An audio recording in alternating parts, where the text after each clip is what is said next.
Welcome into another episode of the 500 Sprintcast. I'm Zach Heiser. Ashton Smyth joins me again this week. Ashton, welcome back. Big week for you. We're going dirt late model racing for Ashton. If you got that Dirt Vision subscription, you'll get to see her in action. How excited are you?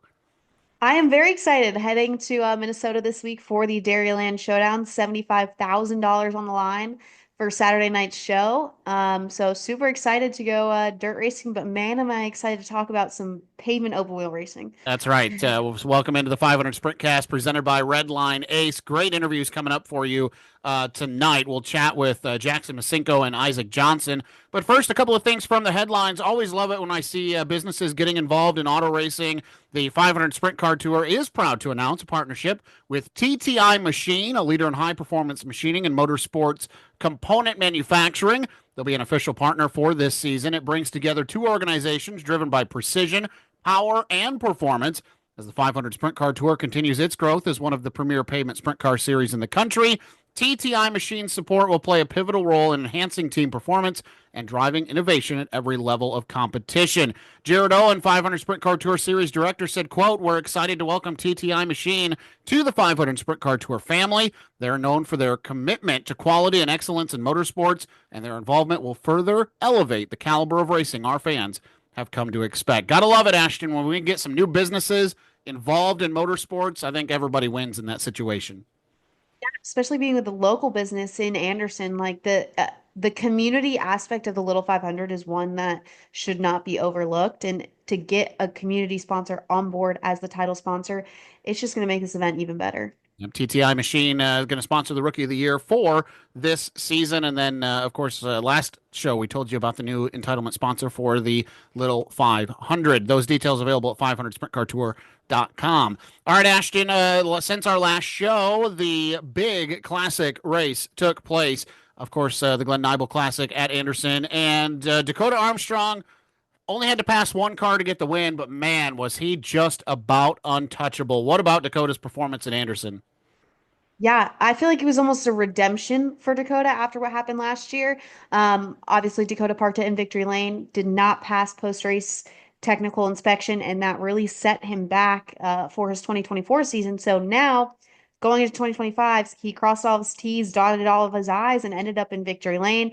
And man, did he look fast! But and we've talked about it before last episode going into this week. Very different Anderson than what they've ever seen before. New tire getting released with Hoosier, one that some of these guys have raced on in the past.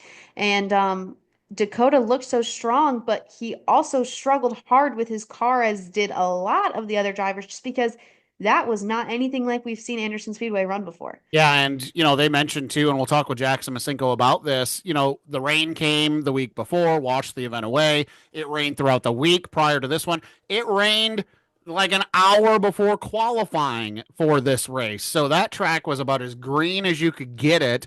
So a lot of these guys kind of scrambling on their setups and on their notes. And if you go back and watch on the Dirt Vision replay, coming to checker, Dakota about puts that thing in the fence. That's how tight that car got, and really just about out of control. Took him to about the halfway mark to get the lead, got around Jackson Macenko, and then stretched out a healthy lead. Macenko, meanwhile, had his hands full. Ashton had to hold off, Bettis, Rohrig, Kyle O'Gara, who were bumper to bumper in the final 20 laps. But nobody could really make a move for position. That was unique. That whole thing with the track being green, everybody was kind of jammed up on the bottom. Yeah, and that, those names that you're just naming there, Bettis, Macenko, Rohrig, the amount of experience as well behind that, really what makes that more of an interesting storyline. Colton Bettis just barely jumping into an asphalt sprint car. Technically his first full season. We saw one start with him last year, just turning 16, little to no experience. Jackson And by the Macenko, way, set fast time. Let's right. not forget. Jackson Macenko, now third year of sprint car driving, and then you are talking about Tyler Rohrig, who, when you think of asphalt sprint car racing, you think of Tyler Rohrig. So those three battling bumper to bumper, that just shows how close, how tight this field that we have with the 500 sprint car tours, and it's always such great racing. And I wanted to mention something as well. Our hearts go out to Scott Hampton this week. He got involved in that bad wreck right in the end of practice. So we'll be hoping for a speedy recovery for Scott and see him back at the racetrack very Yeah, I'm glad you soon. mentioned that. Nearly forgot. The broadcast opened with that somber news. So Thank you for bringing that up. All right, how about the Kenyon Midgets? Another win for Dameron Taylor. But if you watched this race or you go back and find it, if you haven't seen it, go back and find it. Edge of my seat, let me tell you, that was a thrilling race for Dameron to get his 18th win. This one was a little rough around the edges, but it was exciting. Ashton, did you get a chance to go back and watch it? Yeah, I actually did. And wow, was it insane, intense, and you'll hear Isaac say that I'm sure later on as well when we talk to him a little bit later on, but it really came down to experience versus more so the rookies or the younger guys in this series, and experience ended up paying out for Dameron Taylor. He kind of waited back and um, waited for that perfect opportunity, let the sort of mess that happened in the That's first right. couple laps happen. And it did literally on lap one. Eli Fox and Wall got into it. Eli Fox out on a wrecker, and then next thing you know, Clayton Gaines is parked on the front stretch with the tire gone, and then we had that incident with Kyle Sheard, and it was absolutely insane. And then Dameron ended up taking the lead on lap 15 and never looked back. Yeah, and let's not Starting a forget little to bit. Dameron put it in the fence too at one point in this show. He hit the wall with that car, so it just added to the chaos. Right. And, we talked about with the sprint cars, the green track, it's the same thing with the midgets. This is something that, although, yes, Cameron Taylor has the laps, he has the seat time behind the wheel of a Kenny midget car, but that is not something that they were used to running. And it was an exciting one for us. I'm sure driving it would not have been very fun, but Cameron Taylor, the experience came out on top for him once again, and he was able to pick up the win at the Dick Jordan Classic. A pair of interviews coming up tonight for the first time. Two featured interviews on the 500 Sprintcast. But first, a word from Redline Ace, the motorsports driven design agency working with series, teams, and drivers from all aspects of racing. Owner creative Ben Porter has worked on projects from Formula One to local go kart races and wants to inject that experience into every client he works with. In a sport that separates competitors, wins, and sponsorships by razor thin margins, why not hire Redline Ace to boost your brand before the competition does? Well, time to get into our first of two featured interviews this week. That's what happens when the race season gets rolling. We're going to have a couple of interviews tonight. First one came up just short in the 500 Sprint Car Tour opener. We're going to talk to him about it. Down in, did I understand that right? Cincinnati, Ohio. Jackson Macenko, welcome into the 500 Sprintcast. Thank you very much. Thanks for having me. Man, what a Thursday night a couple of weeks ago. Let's go back. Season opener that was delayed due to Mother Nature, and then Mother Nature showed up again Thursday. And, this is a big race, season opener, kind of the official tune up event prior to, the little 500. Good night for you guys. Qualifying goes well. You get you start on the pin, lead some laps, and then Dakota just gets you right before the halfway point. Kind of talk about your race, what you had in the race car, and kind of your overview on how things went. Yeah, you kind of hit the nail on the head in a short summary. We were really fast in practice when we unloaded. We were second quick, and then before Mother Nature hit in second practice, we were fourth quick, so we were right there. Qualifying, you said went well. Unfortunately, I had higher expectations. Um, for whatever reason, qualifying and the sprint car specifically at Anderson has been a weakness.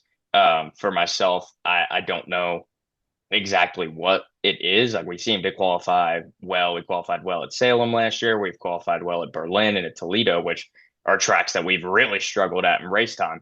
But yeah, got a nice redraw. It started on the pole, and I knew we were going to have a really fast race car. So going into it, I was you don't forget how to lead a race. But I haven't led a race since my midget car days. Um, so it's been a couple of years of sprint car. You've got the best of the best right behind you. I knew Dakota was going to be fast. Obviously, Colton was quick time. So my initial thought was get out as quickly as I can, um, and see what the car has. And for the first 15 laps, it was really good. We got a couple cautions. And then I started to lose a lot of rear grip in the car. Couldn't really get the power down like I wanted to. And Dakota on short runs was phenomenal. So he pipped me right after a caution or right after a restart a couple laps in. Raced me really cleanly, left me plenty of space. Went side by side for three or four corners, but yeah, once he got me, he just kind of set sail. That racetrack looked like it was kind of tough on Thursday, going back a couple of weeks ago. Never really saw, they talked about it in the broadcast. First of all, the race never went really green long enough for you guys to get into heavy lap traffic and kind of force a second lane. So did that play to your advantage with those guys behind you? Because I know at one point it was tight. I mean, you're holding off the best of the best, but Yeah. what are you doing behind the wheel when you know that the second groove really isn't there? Is it just focusing on what you need to do and hit your marks? Yeah, it's a lot of that. Like you said, we weren't even really able to get into the lap traffic, which I actually think would have benefited me. Dakota was really tight as the run went on. So I He think he almost would have hit the fence struggled. coming to the checker. I don't know if anyone Yeah. Yeah. noticed that. That thing Yeah, flipped off on he him. he was really worried about his race car on the long runs. So I actually think it would have benefited me if we got into lap traffic, but it was really just trying to be as smooth as possible, which was really difficult. To my knowledge, at least, everyone said they were sliding around in the rear. Dakota might have been the only car that was tight, and that's just kind of what happens on a racetrack like that, right? You get a Mother Nature coming in, washes all the rubber away, and then the asphalt's essentially just a cheese grater on the tires. So all the cars get out of control, which is the most frustrating time when you're driving a race car, but it also can be the most fun because it's just pure driving at that point. Everyone's up on the wheel going after it. Um, Obviously, second place is still nothing to hang your hat about, and you're still chasing that first win with the 500 Sprint Car Tour. Do you think you're inching closer to it now? You have a solid podium run and a second place at that. Absolutely inching closer to it. I feel most confident at Anderson. It's where we've had our best runs. Thinking back to a third last year at Anderson, we had a really good car at the Little 500. Found ourselves a lap down early from a pit stop sequence, kind of waiting on push trucks, but that just kind of happens at Anderson. We had a great car there in the Little 500, so definitely the most confident there to get a win. I think at other tracks we still need a little bit of work, like at Toledo, and like a Berlin. Like we've just struggled there. We've struggled there in the sprint car and in USAC Silver Crown at Toledo. So we've got some work to do there, but definitely feeling good. Anytime we can go to Anderson, I think we've got a great shot to win. Now shifting your mindset towards the Little 500, does this also kind of give you that confidence boost going into that? Although it's probably a very different racetrack than what you've seen, but still knowing, hey, I'm a front runner against a lot of the strong heavy hitters that we're going to see at the Little 500. It gives me quite a big dose of confidence, and the team. We Brad Hayes, Tony Fox, Dustin Fox. They work their butts off to get this car prepared every single race. They had to go through quite a few rebuilds last year. They work night and day to get these cars ready. So I've got immense confidence in them that they're going to give me a great race car to go out and perform. And I've proven to myself that I can race with these guys wheel to wheel and I can be right in front of them. We just came up one spot short, little 500. Hopefully we can make better on that. What can you learn? I'm just thinking about this. I mean, you were in a fifth of the distance that you're going to run, Memorial Day weekend, and then you throw in the pit stops and things like that. And it's weather's going to be completely different, likely, we would hope, Yeah, than what you had a hopefully. couple of weeks ago. What can you put in the notebook and fall back on for the little five, or is there really anything you can pick out of that? What I'll call kind of a short run, 100 laps around Anderson. Yeah, it is. It is a short run. It's funny people hear 100 laps. They don't think that. At least my friends and family on the west side of Cincinnati, they hear 100 and they think, "Holy crap, how are you doing that?" Well, at Anderson, it's a sprint. That's right. Um, that a lot of Anderson races I actually have been able to kind of gather something. This one I really couldn't because it was such changeable conditions. Everybody was struggling. It was our first race on a different tire compound. Now we're running a little bit of a softer tire from Hoosier. Um, so it was a lot of variables thrown into it. And then you throw in at the little 500, you get a spotter. So passing wise, everything gets, a lot easier. There's a lot more give and take, obviously, over 500 laps. So, um, outside of, the overall balance of the race car, there's not really much that I really can take away from that race because the little 500 is just a whole nother animal. In your career, I've got you, including now what you raced a couple of weeks ago, 18 starts in the 500 Sprint Car Tour. And of those, this would now be 16 top tens and six top five finishes. Ashton kind of alluded to it. You're looking for that elusive win. What are the goals this year? You talk about some of the tracks you want to run better at. I mean, have you and Brad set some goals for 2025, and how aggressive are they? Um, well, I think the expectation now is win. Actually, we've especially after getting opening the season with that podium, that second place finish, which our first year, it was my first race, so it wasn't really like a toss out of the equation, but we still didn't run Do, that do great. you We feel ran like you nine. exceeded expectations in your first year, or no? Um, Maybe to other people who saw rookie driver, rookie team, but to myself, no. My dad, it's funny. We stayed in a hotel that weekend, that Friday night into Saturday, and we went out to eat. And he had asked me, what he thought was going to happen. And I said, look, if we don't qualify and finish inside the top 10, I'm going to be really pissed off. Yeah. I'm like, that's where we should be. So I think knowing that I can compete with these guys. I've got the talent.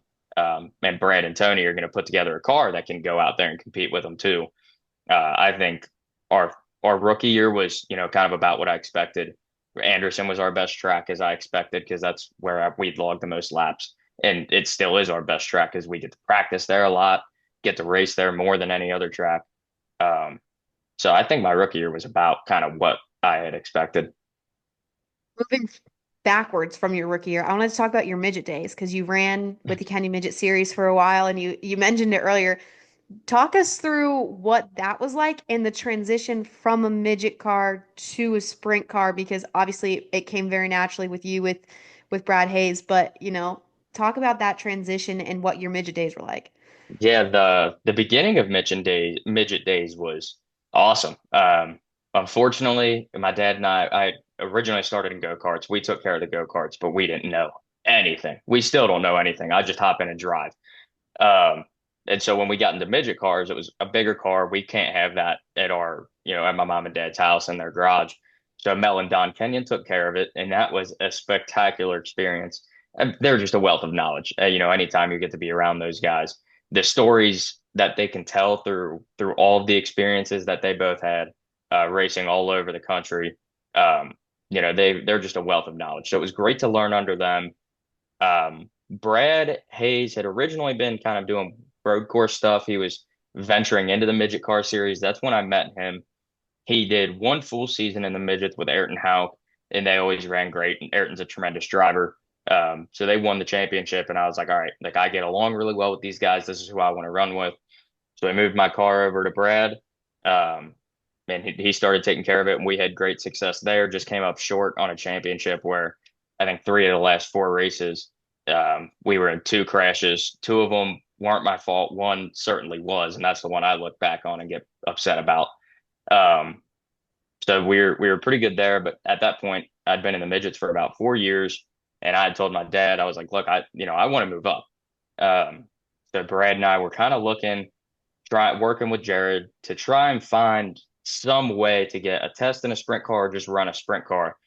And at some random point, I don't know how this came up for Brad. That would be a question for him, but he just randomly said, "You know what? Screw it. Let's get a sprint car." And and sure enough, that's what we did. So it was that the transition wise to actually getting into a sprint car was pretty spontaneous. Like that was really random. Um, was really happy to hear it. Obviously, not mad at it at all, but it kind of it wasn't like a big thought out plan. He literally just sent me a text one day and said, "Hey, give me a call. I think we want to do a sprint car." From knowing nothing in go-karts to knowing nothing in midgets to now, and these are your words, knowing nothing about setting up a sprint car. Yeah, Did the yeah. midgets help? Was that a good stepping stone for you? Midgets were a great help. I actually think that's where I learned the most racecraft. Great, like that's where I improved my racecraft. Go-karts was a bunch of like 8 to 6, or I don't know, 18 to 16, 16 year olds. Jesus, English. But like 8 to 16 year olds just banging into each other, just bumper straight to bumper and pushing someone out of the way. You can't do that in an open wheel midget. So I had to learn how to run side by side with these guys. And the cars are so quick that it was they're just like a oversized go-kart almost. Um, they're so quick that any input you make, then the front end is taking off that direction. So I had to learn to be extremely confident in my moves and extremely precise in every move. And I think that really has helped racing against or racing in the sprint cars against O'Gara, Armstrong, Swanson, Rohrig, etc. Um, Now, I mean, the cars obviously handle so differently, but the precision is still there because they expect you to be able to race side by side. So they'll give you an inch, and that's about it. We're racing hard, we're racing wheel to wheel. They're not expecting you to make a mistake, so they're not leaving you room for a mistake. You've got to be precise. All right. Well, the next event for the 500 Sprint Car Tour obviously is the 77th Little 500. And before we let you go, I got to ask how you're feeling about this year's Little Five, which, if I'm looking at this correctly, you're looking for your second ever start. Is that right? Yeah, this will be our second start. Last year had a great run. We were running, I believe, seventh or eighth. Mired a lap down, but I was mixing it up with the top six or seven guys that were on the lead lap. So I'm really confident with another year under our belt that we're going to be even faster. Got to clean up qualifying. We were pretty bad on that side. That's just Anderson qualifying for whatever reason, but we're going in with some unfinished business after getting involved in a wreck last year that uh, I wasn't too thrilled about, and we're gonna come in. We're gonna raise hell. All right. Well, Jackson, man, congratulations on a runner-up finish to start the season. Good luck at the Little Five. Thank you very much. Thanks for having me. Okay, now let's get into our second interview tonight and actually take you behind the curtain. There was a little transition period there we're going to get into about Jackson and Isaac sharing some information. But first and foremost, welcome our second guest to the program, originally from Westfield, Indiana, Isaac Johnson. Welcome in. Hey, how's it going, guys? Thanks for having me. Hey, thanks for coming on, man. Congratulations.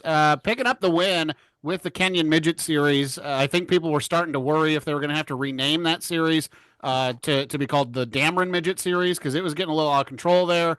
Talk about Speedrome, man, and getting the job done. Obviously, when you beat in any division, when you beat the guy that's dominating everything that's going on, that's a huge deal, man. Talk about that race and getting the dub. Yeah, definitely. I mean, Dameron has definitely been dominant these, first few races of the season. And I was beginning to worry it was going to be, just like the first two races after, practice and qualifying, because he was really good in practice and, getting the pole. And then he kind of walked away from me a little bit in the heat race. But the BHR team, I mean, they kept working on the car all night. And I mean, by feature time, I mean, that thing, it was just driving so good. I mean, the car was driving pretty much exactly how I could want it to. And I mean, I like I said, and there was an article that went out earlier this weekend. I mean, it was really just a team win because I mean, every time we came in and we worked on the car, I mean, it got better and better. And I mean, by the end of the night, we were running lap times that were quicker than the track record. So, I mean, anytime you get to do that, I mean, it's pretty awesome. So, I mean, really just, I guess to put a statement on it, it was really just a big time BHR team win. Now, to take people behind the curtain, as we were saying goodbye to Jackson and saying hello to you, you thanked him for some information. Talk about what happened. Do you reach out to Isaac specifically to ask about how to run these cars, run these racetracks? What was the thank you message for?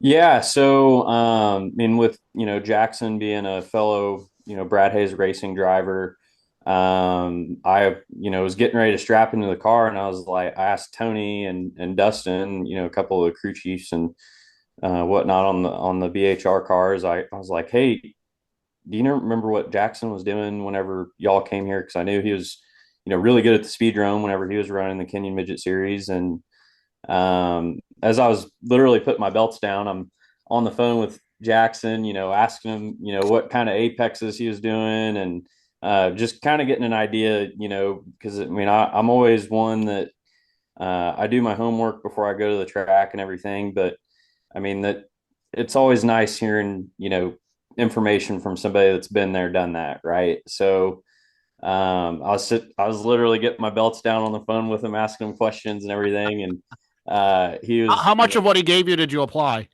I mean, I applied quite a bit of it. I mean, he was, telling me, around where he would apex and, what he was doing on corner entry with braking and different things like that. And I mean, I think we have somewhat different styles of driving just from whenever we did race against each other a little bit a few years ago.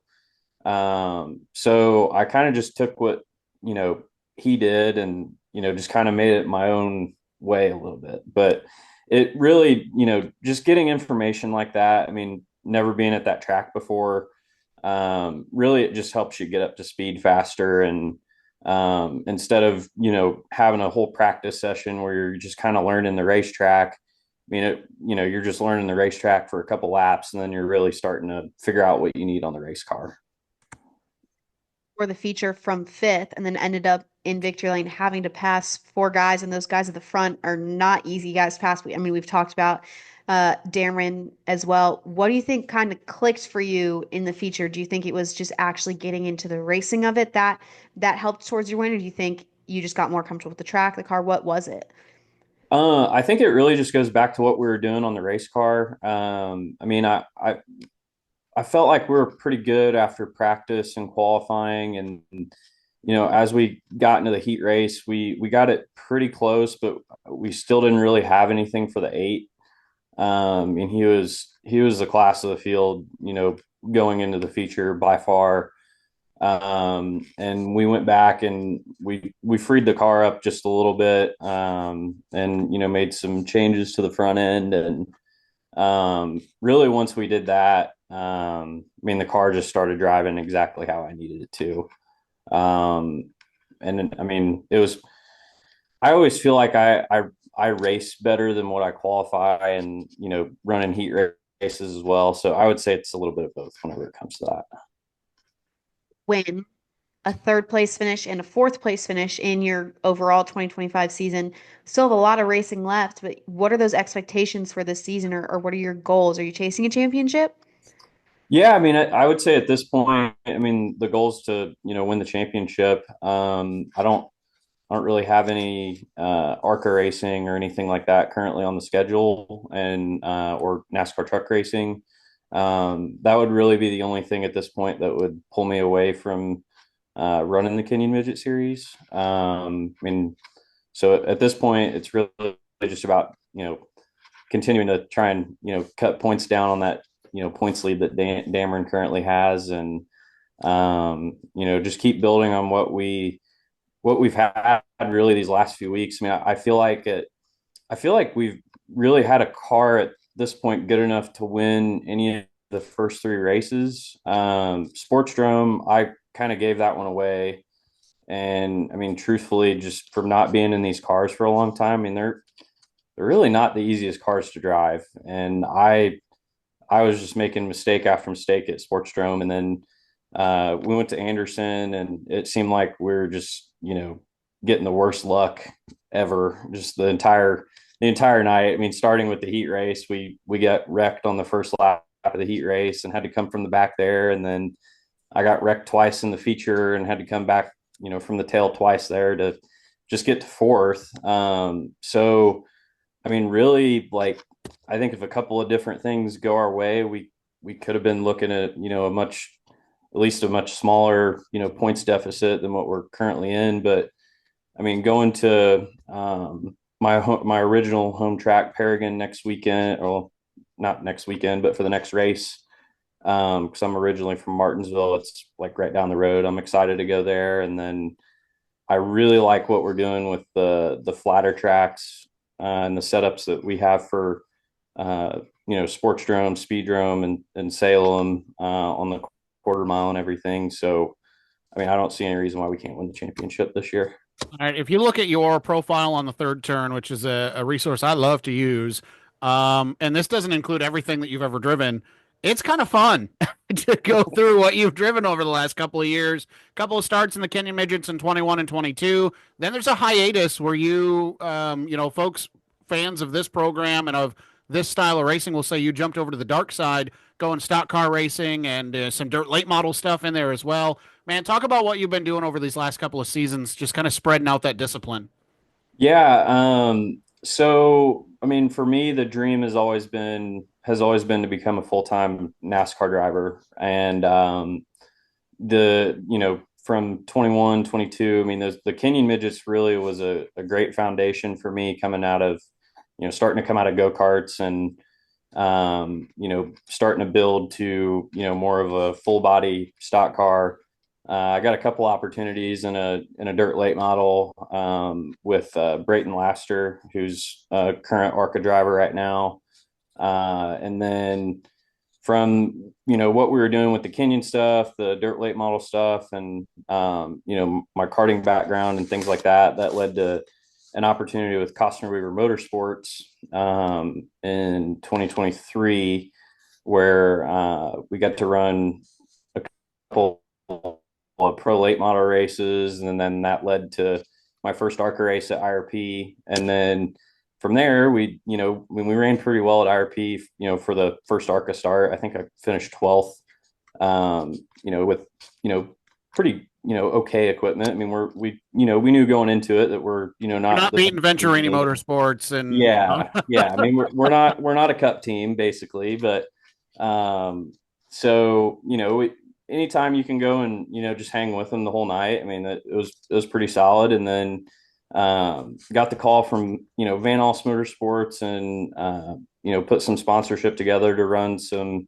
more ARCA stuff last year. Getting a race at Daytona and Phoenix, IRP, Salem, and Kansas, and I mean, we really had some success. I mean, 3 out of the 6 ARCA races I've ran, I've gotten in the top 10 3 times, and I mean, again, I mean, we're not the Venturini cars, or the Gibbs cars, or the Pinnacle cars, but I mean, we did pretty well. I mean, anytime you can get a top 10 at that level, I think it's a good night. And I mean, we're competing for a top 5 at Salem, and I mean, unfortunately, I wasn't able to secure the sponsorship needed to continue at the ARCA level, or make my truck debut at this point, but we're still working on some of that stuff. But I met up with Brad again at PRI, and that we got to kind of talking about the Kenyon Midget Series again. I mean,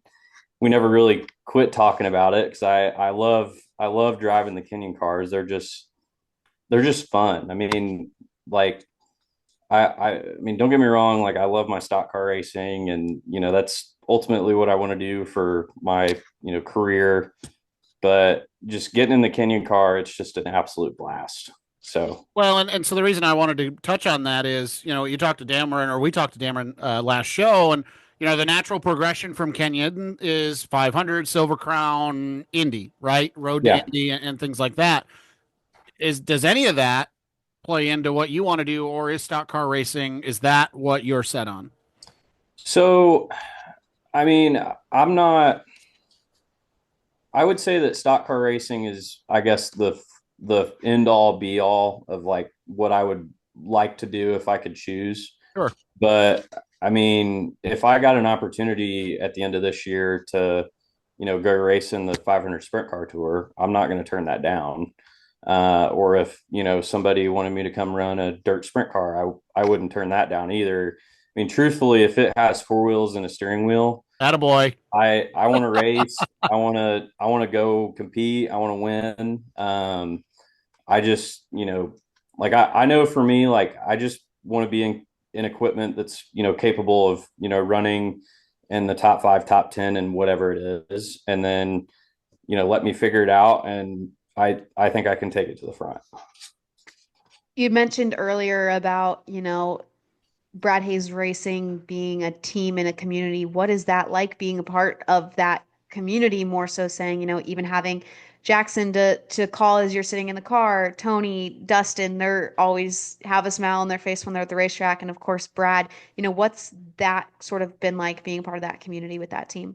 So I absolutely love it. I mean, I remember getting out of the car after the heat race. I think it was Saturday night, and I saw Brad, and I was like, man, I just love driving your race cars, because they they're such a professional racing operation. And like, I mean, coming from running at the ARCA level and things like that, like I mean, they could be an ARCA team or a truck team or whatever Brad wanted to do. The group of guys that he's put together, I think they could go do it. And I mean that from the top down, I mean they're a professional team, and I think that's just really awesome to be a part of. I mean, anytime you can be a part of a professional operation like that, it's just a lot of fun. Well, give us a preview. You mentioned the next race is kind of a homecoming for you. Um, what do you think? Back to back? Can you double down? Can you hold Dameron out of victory lane again? And some of the other great talent that's in this, Kenyon Midget series. You hear about Dameron because he wins so much. He's the all-time winningest driver in the series. But there's some good up and coming drivers in that Kenyon Midget series right now. What does Paragon have in store for us here in a couple of weeks? Yeah, I mean, I think that Paragon to me, I've kind of broken the season, I guess, into chunks, and I've kind of felt like if I can get to Paragon and be within sights of the championship lead, I was like, okay, as long as we get through the first few races, I think we're going to be fine. But I mean, there is a ton of talent. I mean, Evan Hammond, he's like really, really good. It's kind of blown me away that he hasn't won yet. Arguably could have won Anderson, probably. I mean, Yeah, I mean, and that Kyle Sheard kid, he's really good too. I mean, there's a lot of like, there's so much talent in that series that, I mean, it just needs to be taken a closer look at. I mean, it's pretty wild. I mean, like I was, looking at the results today, and I mean that Evan Patton kid, I don't think he's ran, but maybe a couple races, and he's doing really good. Andrew Walls, he's a rookie and he's running really well, but I think the more experienced guys are gonna, probably be the ones to beat at Paragon. I mean, just with Dameron having so many laps, I could see Clayton Gaines being, really good at Paragon. I'm going to throw myself in there just with a little bit of the dirt background that I have. I mean, I started in dirt oval karting, so. But yeah, I mean, I think Paragon's going to be a lot of fun, and I can't wait to get there. well, I tell you what, man, good luck. Congratulations. And who knows, maybe we'll talk to you in a couple months. Chase down that championship, man. That'd be pretty cool. So, Isaac, thanks for joining us, man. We really appreciate it. Yeah, of course. Thanks for having me on, and yeah, just anytime I'm happy to come on. So. Well, I want to say thank you to Jackson and Isaac for being on the 500 Sprintcast this week, presented by Redline Ace. How about it? Just a little bit of a gap in the schedule, Ashton, before things really ramp up in a huge way. The next one for the 500 Sprint Car Tour is the Mac Daddy, the grand event, the crown jewel, whatever you want to call it. The Little 500 is coming up next, Ashton. These guys, edge of their seats, ready to go. I am so excited. This is a race I circle on my calendar every single year, even before I started working in racing. This is one you do not want to miss, and so many good storylines going into it. Obviously, Jackson, a good run, Colton Bettis, a good run, and then also a lot of our guys overrunning USAC Silver Crown, and great runs coming off of that as well. And next time we're going to see Anderson Speedway, and the next time we're going to see the 500 Sprint Car Tour is the Little 500. That's huge. We have 42 cars entered as of now. Only 33 make the show. It's going to make for an exciting pole day and bump day. And I am so looking forward to it. Although it's not a points paying race for the 500 Sprint Car Tour, bragging rights and Yeah. adding your name to that list of winners is one that every single driver wants to accomplish. Absolutely. Now, the race itself, Saturday, May 24th, but it is a multi-day affair. As Ashton mentioned, qualifying, bump day, the practice day, everything that leads up to it. Information and I believe advanced tickets available online, andersonspeedway.com, and more information as well, 500 Sprint Car Tour Sprintcast.com. Next one for the Kenyon Midget Series is just about in the same neck of the woods. Saturday, May 31st, Paragon Speedway, as Isaac mentioned, the next event for the Kenyon Midget Series. That'll do it for the 500 Sprintcast presented by Redline Ace for this week's show. Next time we talk, it'll be Thursday, May 15th for the next episode of the 500 Sprintcast. Ashton, good luck this weekend with the World of Outlaws. Excited to see you in action, and do want to say thanks on behalf of Brad Hayes, Jared Owen, Ashton Smyth. I'm Zach Heiser. We'll talk to you next time on the 500 Sprintcast.